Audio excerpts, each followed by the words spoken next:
Welcome to the Body Science Podcast. As always, the information contained in this podcast is for the information purposes only and is not designed to diagnose or be prescriptive to treat, prevent, or manage any injury, disease, or other health-related condition. Welcome to Body Science HQ, the world of fit, happy, healthy. And I have in the house with me in-house dietitian, Mark. How are you, mate? Hey, Greg. Really good. Thank you. Pleasure to be here. Yeah, you love it, don't you? I do love it. You do love getting behind the podcast, Mike. It's been good to get the call up. Mate, for people out there too, like obviously you're a qualified dietitian, but you're also a qualified fitness competitor. Yeah. It's been a few years now. 2013, let's rip it out. That's it. 2013. What are we, 11 years ago? World title in Las Vegas. And yeah, I think that was when the industry, I'd like to say it was at its peak, actually. Magazines existed. Yeah. Like it was really, you could touch it and feel it. It was. There wasn't an e-book in sight. No. Was it an I e-book? love that. Matt, you came too early, eh? Yeah. If you're doing that now, you'd own the e-book world. You'd have like your own... The digital world, all the digital and the apps, it all came about, and the podcasts all came after that. Yeah, back then it was just into a news agency, grab the magazine as soon as it came out. You know what? I'm going to cut you off there. I saw a portfolio of you the other day of all the mag covers that you have. That's impressive, mate. Thank you. Sometimes I've got to still let people know about that. Hey, convert it to the digital world and say, these are all the hard copy magazines. Yeah, I know. I've got them in a bookshelf at home. Yeah. One day, Roxy will be old enough to appreciate it. Yeah. That's good. That's awesome. We're launching the new Violet Crumble protein. How good? And you're part of that process here at Body Science too. Like you've hit the MPD, your own regulatory, which is keeping you busy at the moment because people love pimping on us. Thank you. But yeah, absolutely. Thanks to all our competitors. We love that. Keeps Mark in a job. He loves it. But from the side of the MPD side, we've been playing with flavors, and how good has it been? Yeah, it has been super exciting. It is cool. I love what you're doing. 25 years and you're still innovating the world and probably finding reasons to get you out of bed, maybe also because of here we are, doing collabs, creating excitement amongst the marketing team. They get to play with new colors. We get new flavors. We get sampling. There is so much Violet Crumble in this office at the moment. Like seriously, there is. I'm a bit worried. You could go from world champ to dad bod. There's a lot of temptations around. That's for sure. Yeah. There is no shortage of Violet Crumble though. How good is it? But this protein, Mark, do you want to give us a quick little overview? Like it's while Violet Crumble is something we love to eat, the protein sits in a different category. Like it's in that better for you protein category. Absolutely. This is still a formulated supplementary sports food. Yep. And being out there to improve optimal health and well-being for every walk of life. Yep. Whether you're new to the protein world and you've perhaps been intimidated about protein shakes in the past, this is going to invite you into consuming a protein powder that is totally not intimidating, beautifully tasted, that nostalgic Violet Crumble. Hopefully it opens up a new audience for us. But then also if you've been a regular consumer of protein powder, this is a typical high protein shake.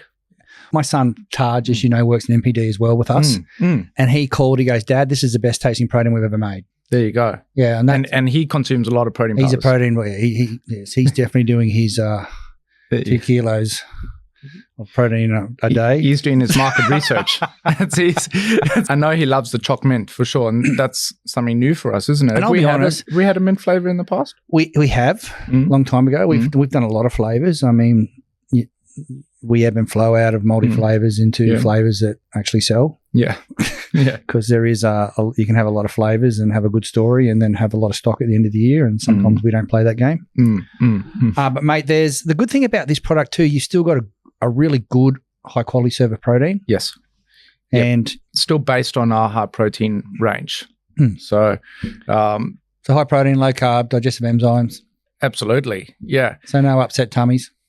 Definitely a lean blend over here, 150 calories in a serve. Really good. It's all about the calories these days, isn't it? Really good. Absolutely. And that's a standout. It still is. Yeah, calories is one of what we're going to talk about, one of the 3 major components to achieving kind of optimal aesthetics and I would say optimal well-being even. So yeah, calories are very well controlled. And then with that comes the low carb and the low fat component. and the high protein, of course. And then, like you mentioned, the added digestive enzymes to make this easily digestible and a happy gut, because it does have some lactose in it naturally, because it's milk protein, whey protein. But that little bit of lactose is easy to digest when you've added digestive enzymes. Yeah, well, see, that doesn't affect me, but there's a percentage of the market it does affect, isn't there? Yeah. And I would say to them, if you're out there and you're listening to this, give this a go. Even if you felt in the past that you're sensitive to protein powders or lactose, I would appreciate the feedback on this, because I'm pretty sure you'll be okay with it because of these added digestive enzymes and what a clean blend this really is. Yeah, it is. It's a really simple, clean, good tasting blend, and that's what people want these days in a protein powder. Yeah, mate. Let's not muck around. What is the daily intake for protein? Has that changed at all recently? Yeah, it's firstly dependent on your goals, how hard you want to go with, I guess, achieving an aesthetic physique, but in my mind, I don't think it's changed. No, 1.5 grams per kilo body weight per day. That's the average you're looking at on people? Average, safe. What about someone who's smashing it in the gym? Yeah, easily go 2 grams per kilo per day, and don't be afraid to lift that up to 2.5. Yep. Yeah. When we're getting on stage and we're competing and we're keeping body fat percentages really low, and therefore we're limiting carbohydrate intake and fat intake, that will often lift up to even 3 grams of protein per kilo per day. But yeah. That's a competitor, people. We're just throwing that out there. But yeah. That can be hard to achieve realistically when you want to break that up across a day and you're looking at actual absorption of protein. That can be hard to achieve, but certainly a protein shake that gives you sort of 25, 30 grams of protein in a serve, that helps when you think about that. That's pretty easy, isn't it? Yeah. I don't want to ask you this really basic question for all the people out there, but how does protein contribute to muscle growth and repair? Yeah, protein lives in our muscles, where fats and carbohydrates don't necessarily. Sure, carbohydrates live as glycogen in muscle, but also in liver and in blood. But protein directly goes into the muscles. So protein is made of amino acids. Amino acids are those building blocks of protein, and amino acids are vital for muscle performance. And muscle performance is muscle recovery. So the timing at which you can get protein into your muscles, quickly absorbed into your muscles after putting them under strain, muscles get damaged and muscle fibers get broken. And we need to fill the fibers up and fill the gaps as they're broken apart in a good timely manner after training, with a good quality amino acid profile. That's how it helps with repair and recovery. And in doing so, it also helps, because it lives in your muscle, obviously it helps with muscle size and development over time, consistently over time, when putting them under pressure through resistance training. So are you still a protein shake after training guy? Yeah, I am. And how much protein how much powder are you looking for? Yeah, I'm looking for 30 grams of protein within an hour of training. Yep. And are you eating around that as well? And then I'll eat probably within an hour after that. Yeah, okay. But I mean, yeah, it's quicker absorbed than food. It's tastier. It's more convenient. So why not use the shake for that post training, and then also use it later on in the day as a snack, as a mid-meal snack as well. And maybe I want to dig a little bit deeper on your theories on body composition and changing your diet, because you've got some strategies you play with your clients in that space.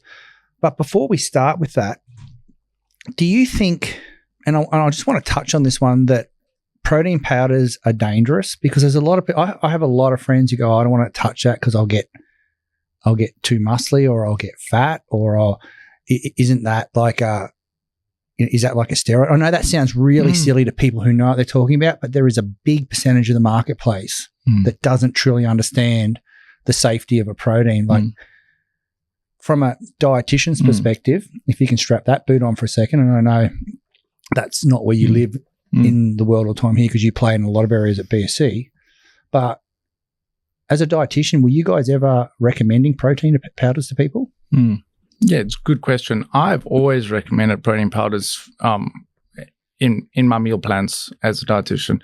But I know exactly where you're coming from. It's probably not the common theme amongst dietitians, and also I understand what you're saying about the general public. You say protein shakes, and it still is intimidating for people, and they're scared of it, and they perceive it totally incorrectly. So I always just try and say, look, it's a supplement. So it is in addition, it's to a good, healthy eating plan and food.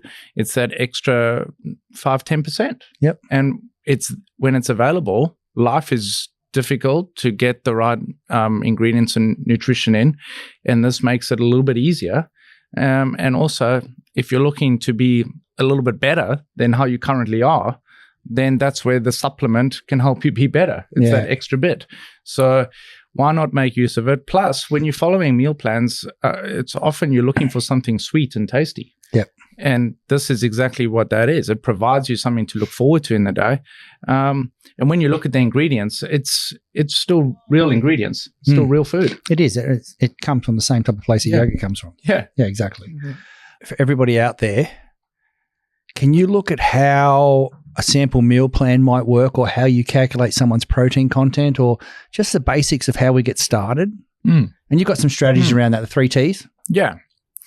Yeah, I work off a 3T concept for someone to achieve their goals, for sure. The 3 Ts, first T, total intake, second T, type of intake, and third T, timing.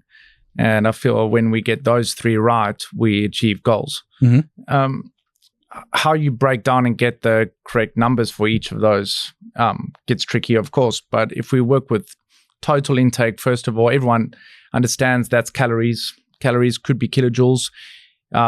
If we're not sure about the difference of that, it's 1 calorie is 4.2 kilojoules.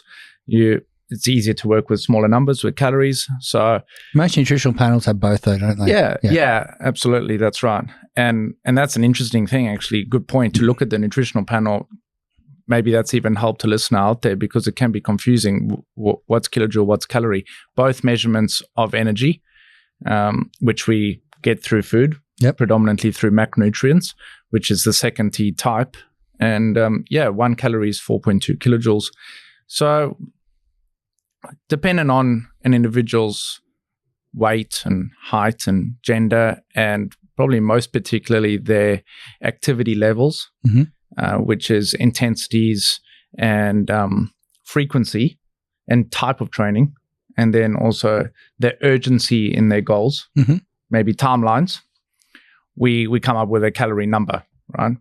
Now, I would say more... Do you know any macro calculators that are out there? No, not particularly. No. What I work with is I start with the macros. I start with the type, and I go exactly what we've talked about. Okay, I want you to be hitting at least 1.5 grams of protein per kilo.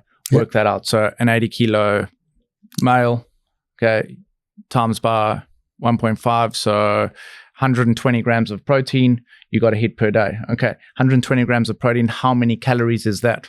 And that's where I start to build it out. So I go, okay, so 120 grams of protein. I know that there's 4 calories per gram of protein, so that is 120 times 4. So 480 calories are coming in purely from protein. Okay. I also know that I'd like the percentage of protein to be sitting around 40%. If we're talking weight loss. So you're running a 40% protein? Yeah. 40% protein. So I'm going, okay, well, there's 480, say 500. There's 500 calories. Now, how's that? Is that sitting around 40% of my total calorie? And that's where I start to build it out from. 40% protein. Okay, I've got another 60% to work with. That's obviously going to be between carbs and fats. And I like to go 35% carb, 25% fat. To make up. Can I ask why this split? Yeah. Just from knowledge, it works. What is it that's made firstly, like carbs are a natural source of energy. And as long as we're being active, we should be able to burn off those carbs. And it helps the individual still have energy levels. So they can still be, it supports their training. They've still got enough energy to perform well in the gym. Obviously carbs for brain as well. Happiness. That's right. Happiness. Yeah, that's it. And carbs also only carry 4 calories per gram. So they're not actually too scary. It's more about the time that you should consume them. Whereas fats carry 9 calories per gram. So easily your fats can push you over the calorie number. And of course, fats are still important for other components of health, really, more than aesthetic, right? Important for hormones and heart health and skin. But when we're looking for that what we're just talking about a weight loss goal right now, I like to just give a bit more carb than fat, but protein is being most important. So once I got that type right, then I see how that's meeting that calorie number. 1,500 to 2,000 calorie should be sitting around there with that good split of 40, 35, 25, and then go, okay, now it comes down to the timing. So when, you and I could be following the same calories, the same macros, but we'd have to get a new coach if that was what was happening, because they'd be wrong. no. We were doing that, but we were consuming it at different times of the day. Yeah. You consumed it nicely across 6 meals / snacks in a day, and I left it all for dinner, fasted all day, and then just had all my 2,000 calories at dinner. Of course, we're not going to get the same results. Okay. Often it comes down to, once we've got those first 2 T's correct, that timing becomes more and more important as we get closer to our goals. That's really interesting. Yeah. So where are you loading up? Obviously you're loading the carbs earlier, is that what you're saying? Yeah. Firstly, carbs around training. Yep. That's when we'll actually... morning training. That's when we'll utilize it. Yeah, morning training. Yeah. How about, what if we're training in the arvo in the night? Yeah, well, what about morning first? Would you train on an empty stomach, or would you have your carbs before it? Me personally? Yeah. Are you talking from a research perspective or from what I do? I had a massive spew this morning in training, so I was like, I didn't eat anything. Yeah, okay. It was painful because there wasn't a lot there to... But if I had a spew, because that's how hard you were going. A bit of a lactic session, yeah. Okay, that's good. Just shout out to Whippet. Like, if anyone's looking for a coach, don't go to him because he makes you vomit. Gee, there you go. But yeah, and this is midwinter in the dark. Train. That's commitment. Well, I was it more felt like a church session there as I was praying in the garden, talking to a higher level. But yeah, he gave me a fair session. There was 3 of us. He was entertaining for my wife because she was in the session with us, so it was really good for her. Yeah, that is impressive. So you've trained on an empty stomach. Where you gone into pure fat burning? Then I feel we started at 6 o'clock. That was a 6 o'clock train. Yeah. So, but I'll be honest, if I was training at 8 o'clock or something and I woke up a little later, I would definitely try and eat like an hour and a half before or something. Yeah. Because especially with that type of session where you're giving it, you know what I mean? And that makes sense totally over there. If you're on early morning training like that, don't put yourself under pressure to wake up an extra hour and a half earlier just to get that food in. Like, train on the empty stomach. Now, your performance probably won't be as good in that session. Like, if you were trying to definitely perform better when you've got some carbs in your body. For sure. Yeah. If you're trying to compete against someone or hit a PB or lift We're on ski erg, so yeah, it's definitely Yeah. Then empty stomach is because I feel like the results you get to get out of that session will be more positive, like the aesthetic results, because you forced your body to tap into some stubborn stores to find energy. There wasn't readily available energy over there. So you had to find it from hopefully some stubborn fat stores. That's where our product, Shred Carnitine, really works well as well, because Sheree has that before every session. Excellent. Loves it. She loves the mental clarity part of it. Yeah, okay. Yeah, true. Just that real mood status, feeling good about everything. Mate, to be honest, I quite often, before a morning train, will have like a half protein serve before I train. Yeah, just so something. That's one of my things I do. But it just depends on when I get up. And there's still pretty much no carb there. So you still haven't said, okay, you haven't given your body some carbs to burn. No. It's just protecting your muscle a little bit. Yeah. I like that. And then BCAAs during the session. Back in the old days before the pre-workouts, it used to be a half serve of protein before, full serve after. There you go. They debunked that and changed that and turned that around 1,000 times now. But yeah, that's the old school. I mean, yeah, that still works, and that's probably where I was going with BCAAs. It's like, especially if you're on an empty stomach, you want to have some quick digesting amino acids to protect muscle. Yeah. So you're not breaking down muscle to find energy. You want the body to protect muscle, but break down fat to find energy. In a world of this is an interesting question I want to ask you. Like, in a world where EAAs are getting touted as the way to go, you still love your BCAAs. Is that because you know you got a diet that's got good protein all day long in it, so you want to get more BCAAs, or is that because I hear you talk about BCAAs a lot, and you'll hear a lot of people go, oh, you got to have EAAs, not BCAAs, because everyone's got to have the latest and newest whatever. And look, don't get me wrong, I get both because we research it, but I also know your diet is, like you're saying, it's 40% protein. Is that why you're pushing for BCAAs in that space? Yeah, quite possibly. I haven't thought too deeply into that, probably because I know that I'm consuming all the essential amino acids, the EAAs, through food. Yeah. So you're just going on pure recovery. So I'm looking for the leucine, which everyone's got the highest amount of leucine, being the primary BCAA. It's king. That's it. That's king. And so whether it's going to be BCA or EA, it comes down to, I guess, that leucine and then the isoleucine and valine, making sure I get those 3 amino acids in quickly, especially whilst training. But also, you'll see me sipping it at my desk. You are an avid sipper of that type of thing, aren't you? Yeah, that's it. So then it comes to, but if we were training in the afternoon, then what? Then you got to have carbs before. Yeah, I'm definitely going to eat before an Arvo session. Yeah, because I'm probably not going to be overly hungry when I get home later after training. Yeah, I'll be honest. I prefer morning training. I'll do morning training, and I like my afternoons and nights to be mine. Yeah. Whereas like Taj, he's at the gym every night. Like, you're more of a morning person in general. You wake up ready to go. I like to get up and do something and achieve something. Yeah. I think that's a good skill. Make the bed, be grateful, have a train, meet someone for coffee. Yeah, it's a good skill. Then I've got that work thing that comes in. That's a bit sad, but it sort of all works for me. You feel like your brain's really switched on after the morning session? Yeah. I like to, my afternoons and nights, I just like to go into a state of I don't really care what's happening. It's relaxing. I don't want to be focused on anything at night, no. But I sleep. And I think that's part of the reason I can sleep, because I'm not overstimulating myself at night. I'm playing a really just whatever goes attitude. Because at work, it's so bang, bang, bang. Every 5-6 minutes there's something new or this or a door knock or a meeting or something. And come that afternoon, I don't want to. You don't want to get hyped up again. No, I don't want to go to the gym. I don't want to take pre-workout late. I don't want to do all those things. So, but I love my morning starts. Yeah. Good start to a morning, good day for me. Yeah, I like it. I admire that.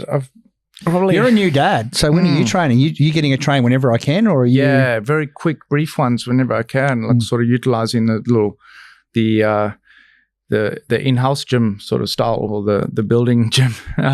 Very quick sessions where you just learn to superset, and then maybe utilize the weekend a bit more, midday session, things like that. Yeah, but. You do what you can, but going back to like the carbohydrate, the timing, I think it's so important. Like, it makes sense to remember, those listeners out there, that carbohydrate gives you energy. So use up that energy. And if you consume it at the wrong time of the day where you're not going to utilize it, that's when it starts to store as a fat. So don't fuel the car late at night. No. Yeah. It's quite simple when you think like that. Yeah. Have it around the training session. Get the most out of your day. And then, or if you're active in the day, sure, that's no problem. And then at night, you don't need it. It's not functional. Food is still functional. And so at night, protein and vegetable. And if you've eaten well throughout the day, like we're talking about, sort of every 3 hours, you've eaten meals and snacks, you've had adequate protein through the day, you split up your 2 grams per kilo body weight protein across 5-6 times in the day, you shouldn't be too hungry at night. You shouldn't need the carbohydrate, and you'll be satisfied. That's so true, though. Yeah. That's good advice. So, mate, if I'm going to have a Violet Crumble protein drink, where would you be putting that into a meal plan? Yeah, this honestly now can come in anywhere. Dessert too, can't it? Yeah, it's a dessert. Blend it with some ice, thicken it up. Tastes awesome for sure. Like, what'd you say, 150 calories? 150 calories. That's not going to break anyone's sensational schedule, no matter what your goals are. Do you drink it on a milk base or a water base?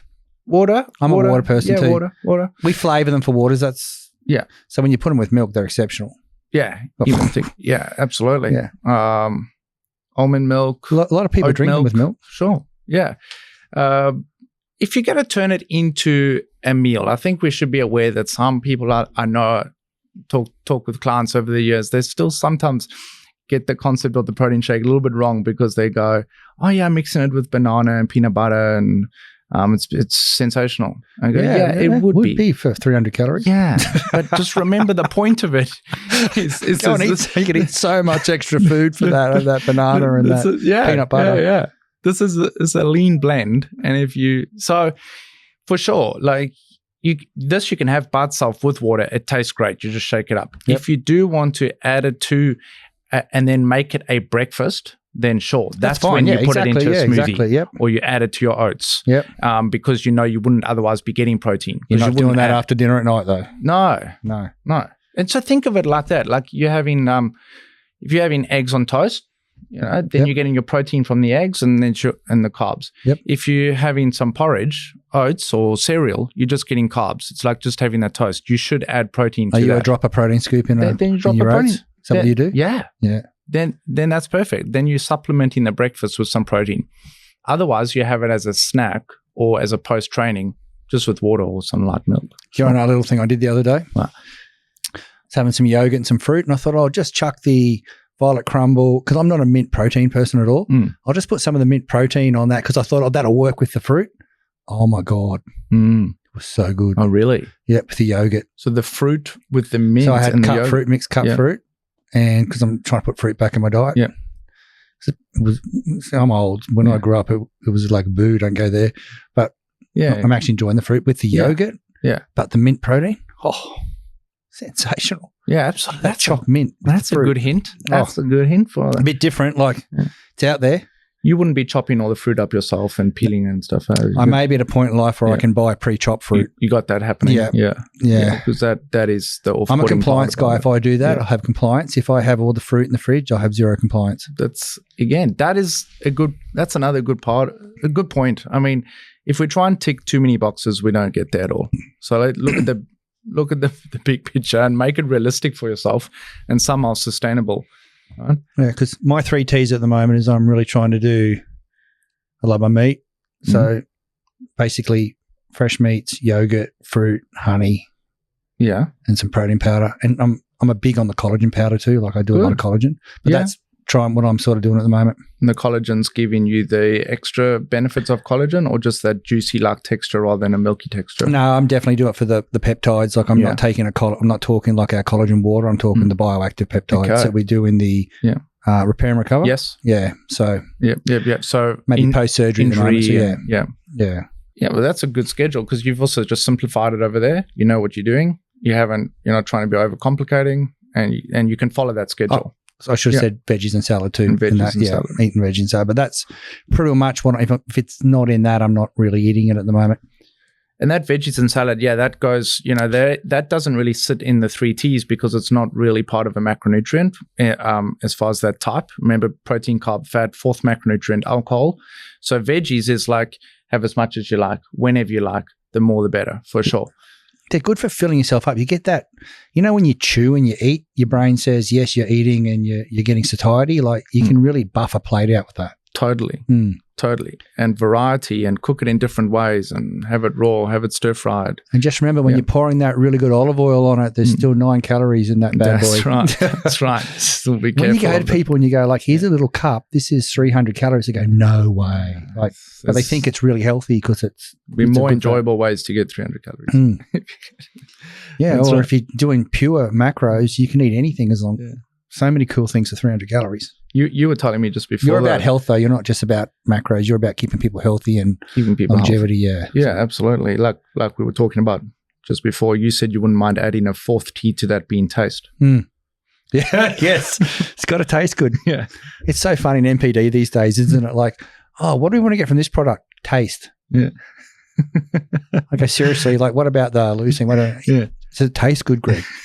That's right. Okay, we'll just put anything in it. And does it taste good though, Greg? And I'm like, wow. Yeah. It just comes up all the time. Like every single bit of research we do, isn't it? It's taste, taste, taste, taste. Yeah. That's enabling a lot of brands to survive these days because they're probably not the greatest nutrient profiles, but they taste good. Yeah. We try our best to do both, don't we? Yeah. You got to do. You got to do what you can do. Yeah. Stay in your lane. Well, Mark, thanks for that. Is there anything else you want to add to that? How do people contact you if they want to find you? Oh yeah, well I'm here at BSC full time. So if you're on the Gold Coast, come and see us over here in our Burleigh offices. Yeah. And if they want to reach out in your Insta and maybe get a meal plan, happy to reach out through got a kid Mark. now. You got to think about that. Healthman Mark. Yeah, we can do some online meal plans, no problem. Online coaching, accountability, and that's often a lot of what we've talked about. Maybe people say, I know that already, but what it comes down to is actually having a structured meal plan that you can trust the process and you know that it takes all the thought and stress away. Yep. And just follow something for 6 to 8 weeks and be accountable to someone. That's a big thing, isn't it? Then the results are there. Yeah. And with your 3 Ts, you feel pretty satisfied most of the day? Yeah, you're still satisfied. You don't have to feel like you're on a diet. Yeah. This is a meal plan. That's absolutely, it shouldn't be too restrictive. Yeah, it still can be enjoyable and it still can be manageable. There's nothing sort of weird and wonderful or strange in there. We're talking real foods and we're talking tasty supplements to add the extra touch. And I'm just going to add the big question here because we're going to do a bit of product placement now. Would you recommend a Violet Crumble protein in your diet plan? Absolutely. It's in the meal plan. It's there as a snack option. Busy lifestyles, craving something sweet, on the run, easy. It's an afternoon tea for sure. Whether you're at school pickup, whether you're at your desk and a little tired in the afternoon, whether you're on your, you've got a training session coming up. It fills that gap, or like we've talked about, dessert or supplementing a breakfast to add the protein to it. There's so many options. Yeah, I'm a massive fan. If you can't eat it, drink it. Absolutely. That's life these days, isn't it? Mate, I'm just going to finish this off with Body Science Violet Crumble protein, dietitian approved. Did you hear it? I heard it. There you go. It's on. It's on. Game on. Thanks, Mark. Thank you.